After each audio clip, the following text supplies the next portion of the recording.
The next set of motions we're going to deal with are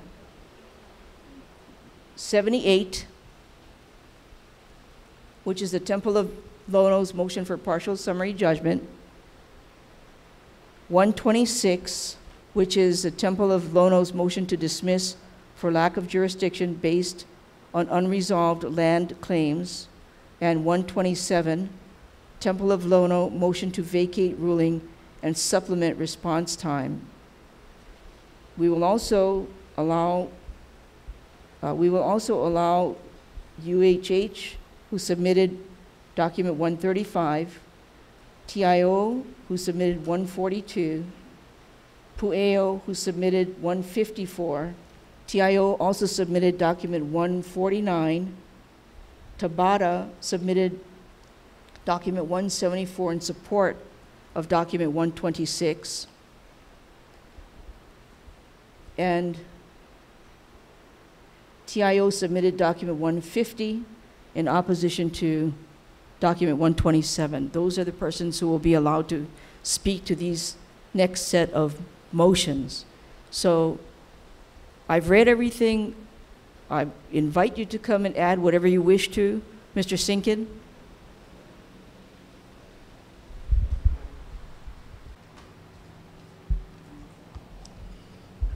Your Honor, are you asking for my comments on all of those motions at this time or one at a time? Let's do it one at a time. Okay. I believe the first one that you mentioned was the motion for a partial summary judgment. Is that correct? 78. Right. Okay. 78 is our motion for a partial summary judgment.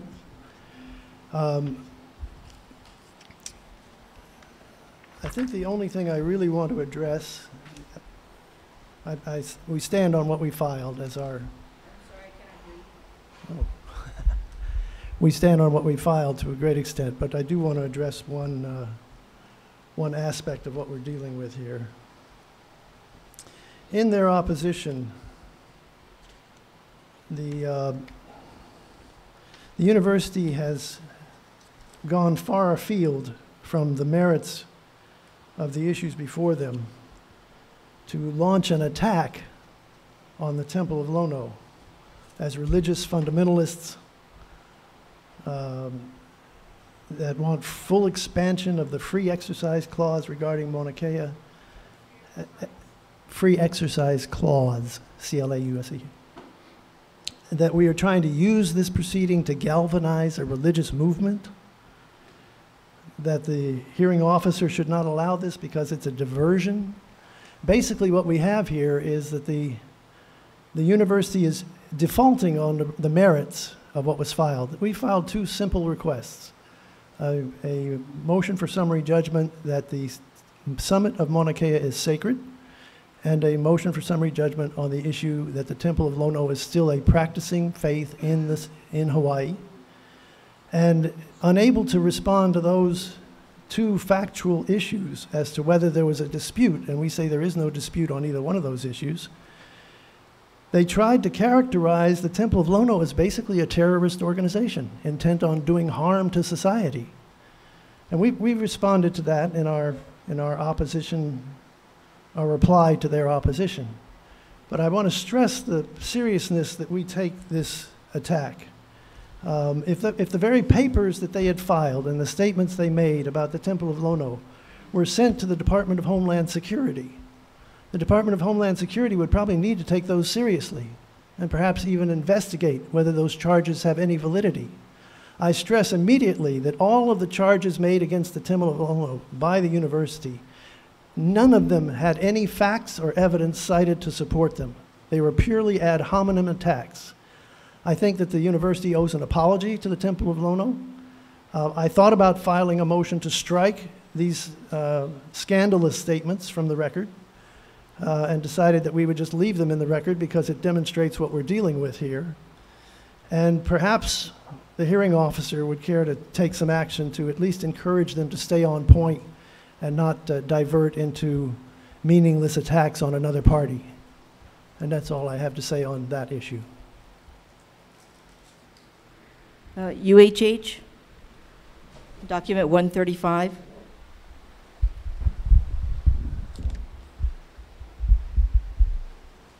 Tim Lloyd Kwan again for the applicant, University of Hawaii. Judge Amano, we stand on our response, document 135, which lays out our belief in what the applicable law is on this matter. TIO, document 142.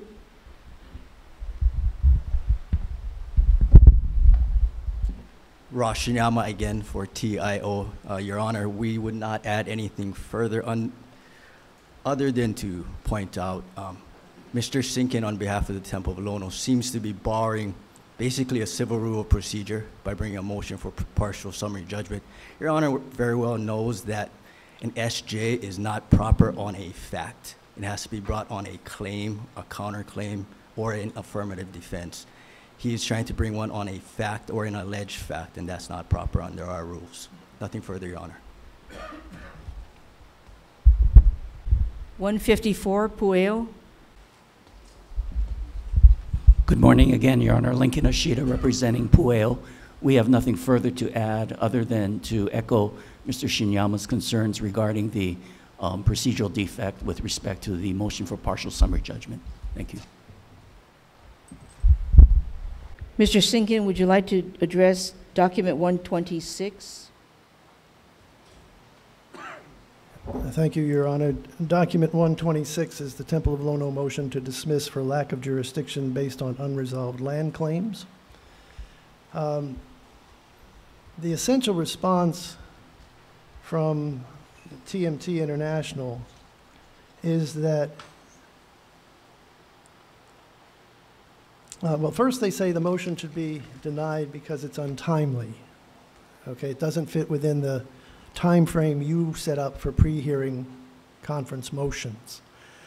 I believe that a motion that challenges jurisdiction is timely at any time during a proceeding. If a question of the court's jurisdiction, or in this case the hearing officer's jurisdiction, does arise, that issue needs to be dealt with before the proceeding goes forward. So I don't think it's untimely. Then they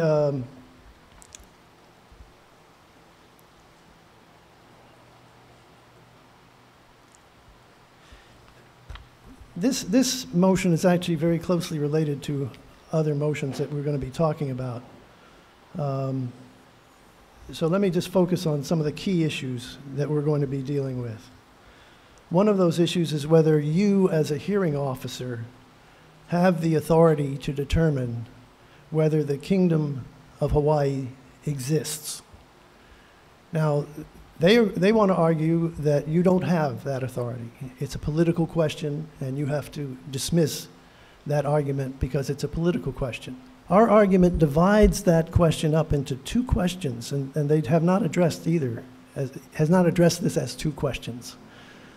The first question is, can you as a hearing officer determine whether the kingdom exists as a political body that demonstrates the aspects of statehood that are found in international law and in treaties, where the question of whether a state... Let me interrupt you, Yes. Mr. Sinkin. I would like to know why I have to get to that question when I think I'm here to do a contested case hearing involving the application for the CDUA. Right. So why am I getting to the question of the Kingdom of Hawaii? Because in our motion, what we are arguing is that the Kingdom of Hawaii has a competing land claim for the same land that the TMT wants to build on. And why is it that the Temple of Lono is bringing a motion on behalf of the Kingdom of Hawaii? They're not a party. You do not represent them. They don't sound to me like they are the Temple of Lono. And I you understand. still have failed to answer why you submitted your motion after the deadline of July 18th. Because it's a jurisdictional motion is my response to that. So And there's a question. pursuant to the rules, and I'm pretty sure you understand the procedural rules in court as well, there are deadlines set for filing of motions. I set that deadline. You're 4 days late.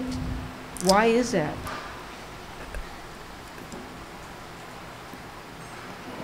If you were going to file a motion on jurisdiction or anything else, it needed to be filed on or before July 18th, like everyone else seemed to Right. file their motions. Unless, I would argue, unless circumstances arise that raise a question as to whether the court has jurisdiction, even if it's beyond the time frame the court set for filing motions. You can't maintain jurisdiction just by simply setting a deadline from pre-hearing motions. And why do you think you can raise a motion anytime during a proceeding? That On makes no sense. If circumstances arise that raise a question about your jurisdiction, we can't be foreclosed from raising that question. Your Mr. jurisdiction. Sickett, if we are in the middle of the contested case hearing, which we will be sometime, based on what you're saying, you can file a motion then. If circumstances arose that Well, justified it, so the let me, you argument- asked my, The arguments that you're raising about the Kingdom of Hawaii did not occur between the 18th and the 22nd, did they? yes, indeed they did. Okay, if you look at the motion, if you look at Exhibit 1 to the motion, you will see a resolution from the kingdom laying claim to all the lands previously held by the kingdom and dated July 22nd. So it's document 126, Exhibit 1, and on page 4, the resolution is resolved as of the 22nd day of 2016. 126.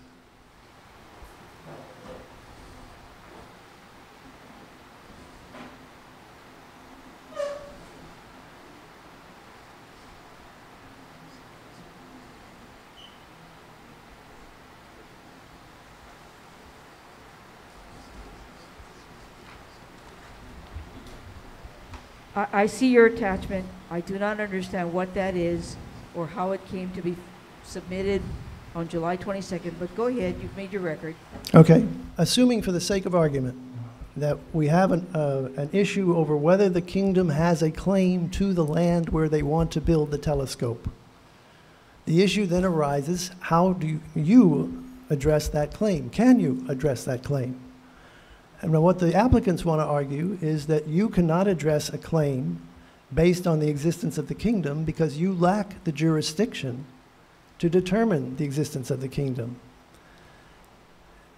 I think, in a sense, they've put themselves in a box because if you don't have the jurisdiction to determine that the kingdom exists, you also don't have the jurisdiction to determine that the kingdom does not exist. So if you can't determine whether the kingdom has existence, you can't determine whether the kingdom has a valid claim to this land. That means that there's an unresolved land claim that you cannot resolve, which under these circumstances calls for dismissal of this application because you cannot get all parties in front of you to resolve whether they have the right to even lease this land or whether there's a competing claim from the kingdom that has not yet been resolved. And we point out in our papers that the question of the kingdom lands is an open question, at least in some Hawaii courts. They have raised the issue of whether the kingdom still exists. And they have generally dismissed those proposing that the kingdom still exists solely on the basis that they could not produce proof that the kingdom still exists. We have produced proof. We have cited to the website that has actions taken by the kingdom for 12 years. We've provided documents that show that the kingdom is an operating government. So what we're saying to you in terms of your jurisdiction here is that if you do not have the jurisdiction to resolve this competing land claim, then you do not have the jurisdiction to grant a permit for someone else to use the land that the kingdom claims. That's the essence of the argument. That's it. TIO at 149, document 149. Rashiyama again for TIO, Your Honor. I won't repeat anything that is already in our opposition, other than to note that in one of his reply memos, Mr. Sinkin, on behalf of the Temple of Lono, tried to make a distinction between recognition by the United States of the Kingdom of Hawaii as a sovereign versus whether or not you could, in fact, make the decision under international law and figure out whether or not the Kingdom of Hawaii is, in fact, a sovereign. I'll submit to you based upon the Cy v. Clinton case, which is what we submitted in one of our oppositions, that it doesn't matter, Your Honor. And I'll quote from one of the passages. It basically says this: who is the sovereign, de jure or de facto, of a territory is not a judicial, but a political question, the determination of which by the legislative and executive departments of any government conclusively binds the judges as well as all other officers, citizens, and subjects of that government. And that same court, Your Honor, goes on to say, the fact that the answer might be gleaned through a straightforward analysis of federal and international law does not matter. It's still a political question outside of Your Honor's subject matter jurisdiction. And I agree with Your Honor as well that it is also irrelevant to these proceedings. Nothing further, Your Honor. Document 174, Ms. Tabata.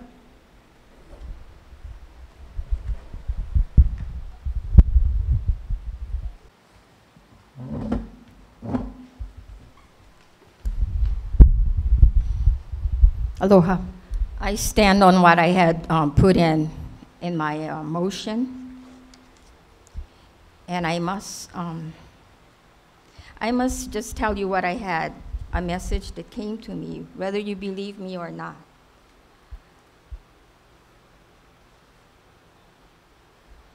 Tutu Pele said to tell everyone that we live on this island, and this island is hers, and her island, where she is still beneath us as a fire. She said to remember that.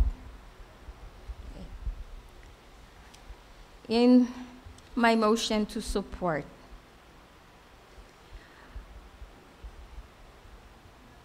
it's like we, the living, breathing human beings, have been front line of a struggle against injustice and in corporate rule. What is the corporate rule that entertains this entire process? I look at it, and it's about money, it's about personhood, and it needs a government that is accountable to we the people and not the corporate interest. If we are to continue this whole thing and everyone is questioning the legality and the political question, then what does the constitutional law of Article 6, Section 2 states?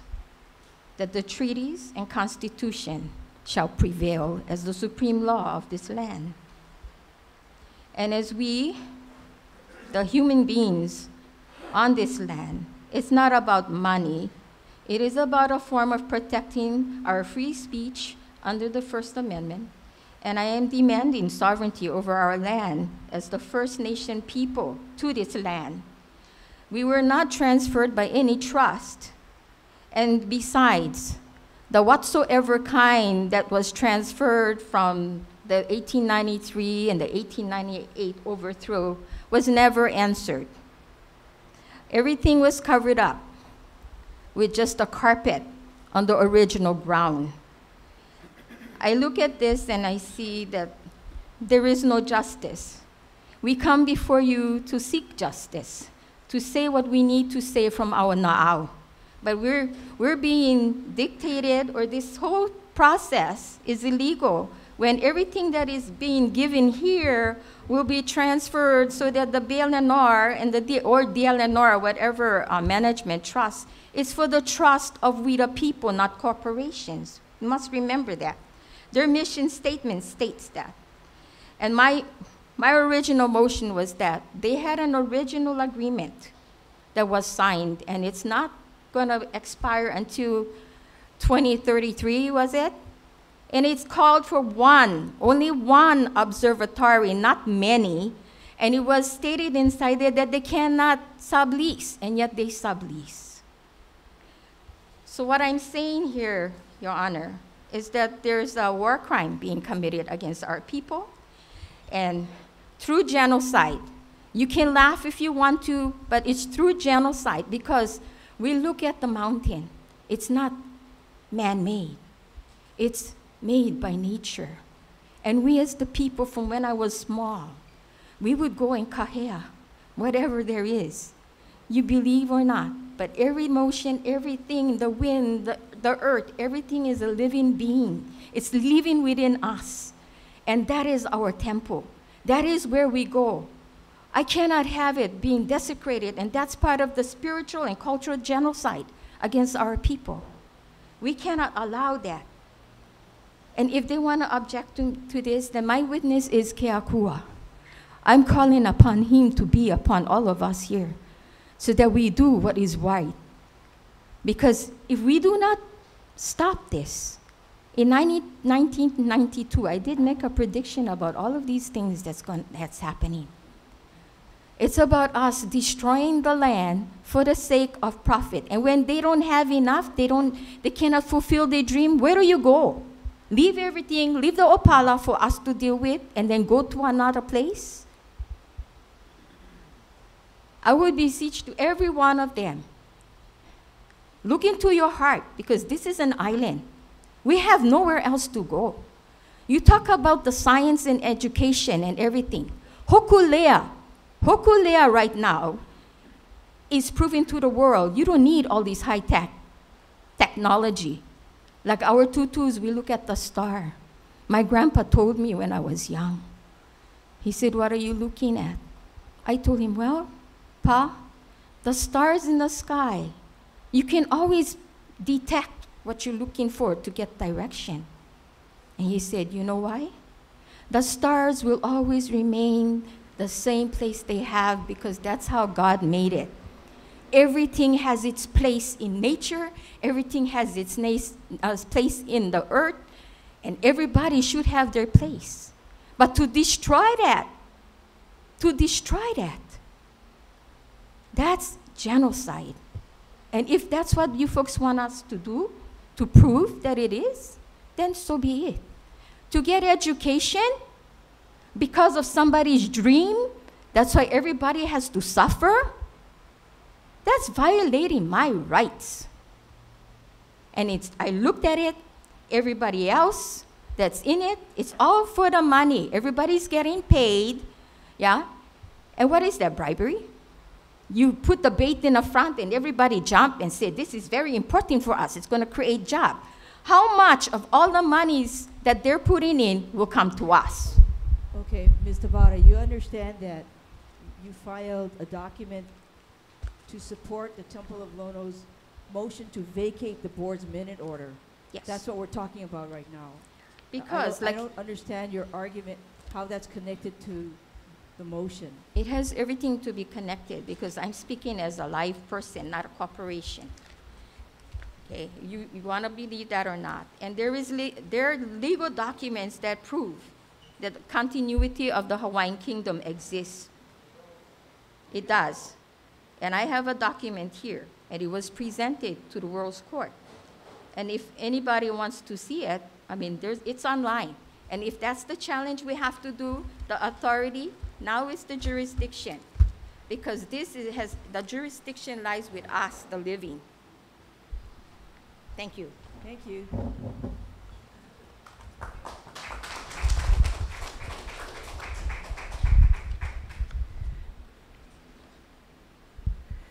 Mr. Sinkin, on your motion 127, document 127.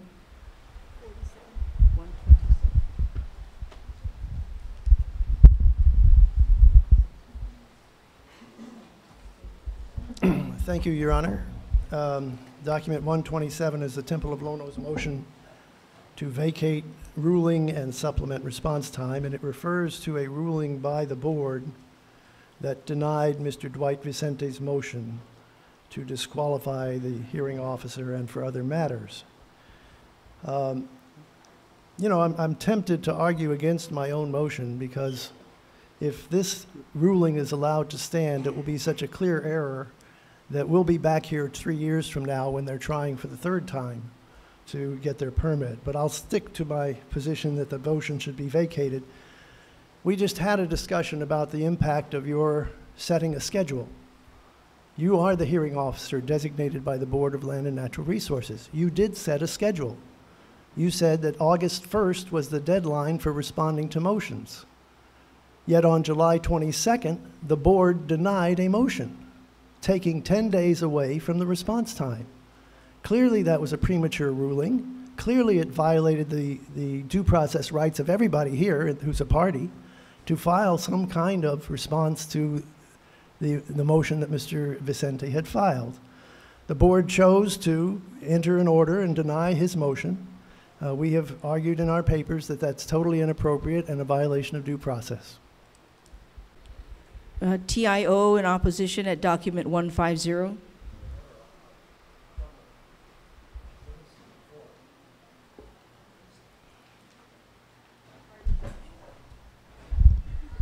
Yes, Mr. Ferguson.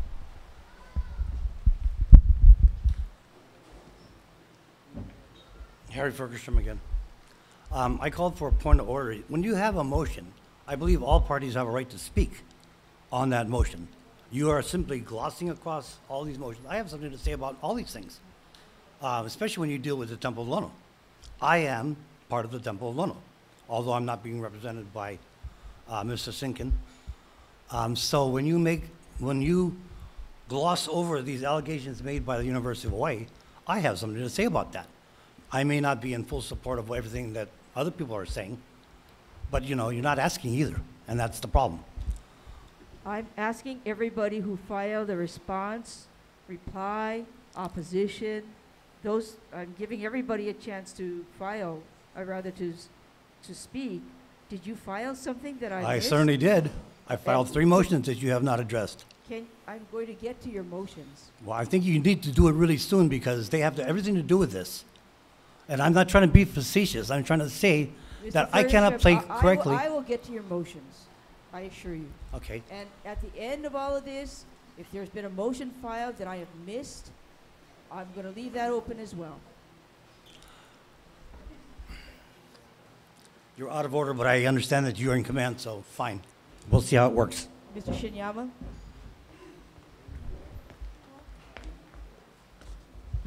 Your Honor, on document 127, TOL's motion to vacate, we have nothing further to add.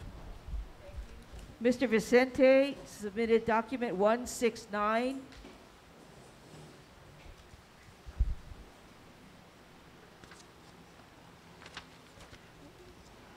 Well, it is my understanding that this hearing will be dealing with the motions, not the land board. So I object to that. I didn't get a chance to be heard up there.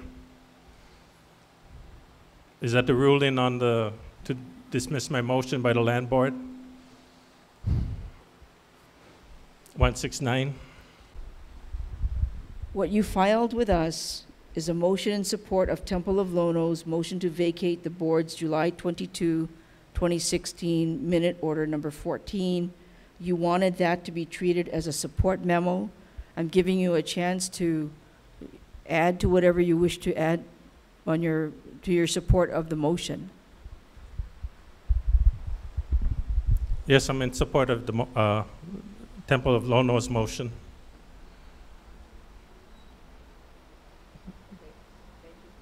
Thank you. With regard to the Temple of Lono motion for partial summary judgment, document number 78,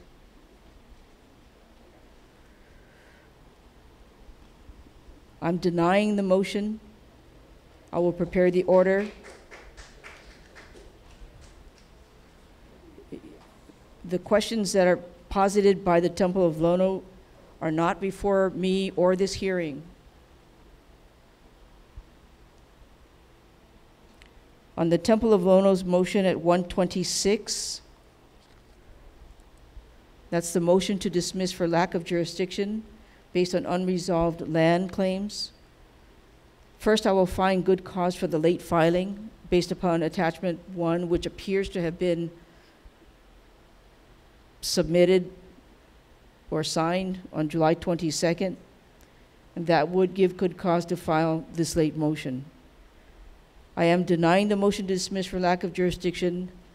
The motion itself flies in the face of all of the case law, which says, including case law from the U.S. Supreme Court, which says that the state has unclouded title to ceded lands. And however, having said that, I am not here to make a determination of that issue. And I'm not making a determination of that issue by denying the motion. I am simply denying it on the basis of there's no basis for me to grant it. On the Temple of Lono motion to vacate the ruling and supplement response time, there are 3 different kinds of questions that have come up in this contested case hearing. One is administrative. When you had your filing fees, those of you who wanted to have those filing fees waived, which we could do, which they can do, the department can do by their own administrative rules, that was decided, everything was given to the chair, Suzanne Case, decided by her, and those decisions were rendered separate and apart from anything involving this contested case before me. The second type of issue that came up was one involving disqualification of me as a hearings officer. And those issues were all forwarded to the Board of Land and Natural Resources. I did not make decisions on any of those issues. It's not appropriate. I found it was not appropriate. It needed to be dealt with by BLNR. The third issues are pretty much everything else comes before me as part of the contested case. So minute order number 14, what I understand, deals with a motion for disqualification of myself.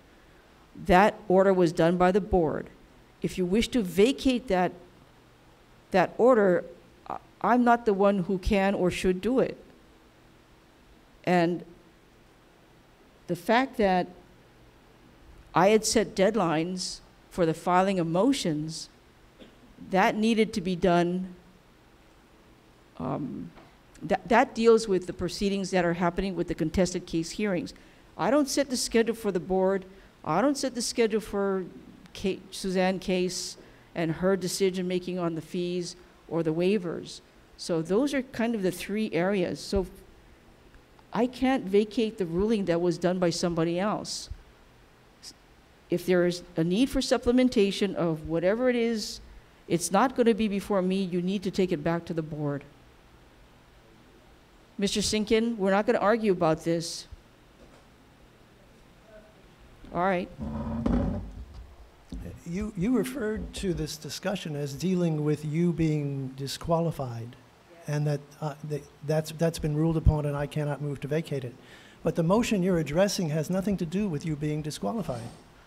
We're talking about motion 127, which is what I'm trying to vacate is the order by the board that denied Mr. Vicente's motion prematurely. So, Mr. Vicente, we had our pre-hearing conference, and you opened the door for people to file motions, and you set a schedule for those motions, that they would be filed by July 18th, and any responses would be filed by August 1st. I was operating under that timetable in my own thinking. So then, out of nowhere, on July 22nd, 10 days before the deadline you set, the board denies Mr. Vicente's motion. That's what I'm talking about vacating. That the board has, you said that, I mean, that's a matter that's before you. It's not before the board. There's a lot of confusion right now as to what the board views as their relationship to you. You set a schedule for motions and responses. They issue a ruling right in the middle of it, trampling over the schedule you set and basically denying your authority. I don't understand what's going on. I'm trying to explain. If it was a decision by the board, I had nothing to do with it. I do not set their schedule. I do not have anything to do with their decisions. If you wish to have that, if Mr. Vicente wishes to have that decision reconsidered, he needs to go to the board, not here. My schedule applies to the matters that deal with the contested case hearing that I'm supposed to be hearing, not the minute order. I didn't issue that minute order. I do understand that you did not issue the minute order. At the same time, this contested case deals with things that are before you. Mr. Vicente's motion was filed in the contested case that is before you. So I don't want to belabor the point, but I think I've made the point. I would just say that the right of Mr. Vicente to have a ruling from you on his motion has somehow disappeared, and it's already gone up to the board. They've made a decision, irregardless of what schedule you set. So there's some questions being raised then by this as to what exactly is your relationship to the board. I mean, is the board going to drop in tomorrow and deny motions that have been filed by these folks here because they feel like it? I don't understand.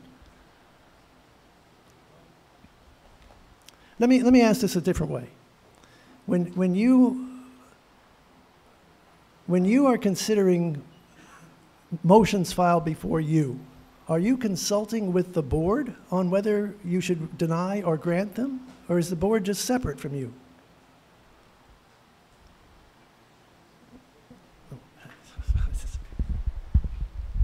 I have nothing to do with the board. I don't talk to them. I don't consult with them. They're totally separate. All I know is the disqualification challenges go to them. Everything else comes to me. That's all I know. I don't know how they decided, when they decided. I don't know their schedules. It's not my Culiano. So all I'm saying is that Mr. Vicente came to you and filed a motion.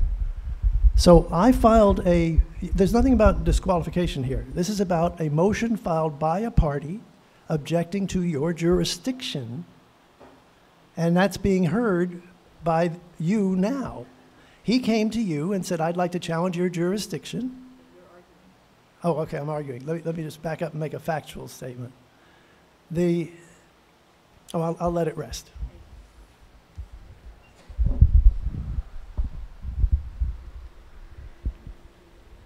I hope I've clarified for all of us the issues that come here, and it's going to go to what gets filed in the documents library. So on this motion, I will go back and check Mr. Vicente's motion. I will go back and check minute order number 14.